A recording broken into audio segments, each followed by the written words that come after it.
السلام علیکم ورحمۃ اللہ وبرکاتہ۔ بسم اللہ الرحمن الرحیم۔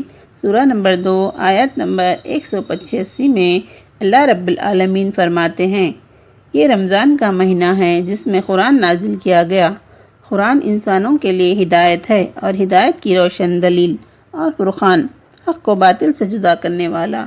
بس جو تم میں سے یہ مہینہ پائے اسے چاہیے کہ روزے رکھیں، اور جو بیمار ہو یا سفر پر ہو وہ بعد کے دنوں میں گنتی پوری کر لیں۔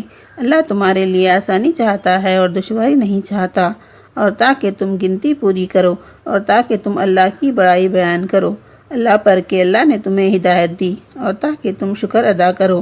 اللہ رب العالمین ہم اور آپ کو اس آیات پر عمل کرنے کی ہدایت دے، آمین۔ Thanks for watching my video.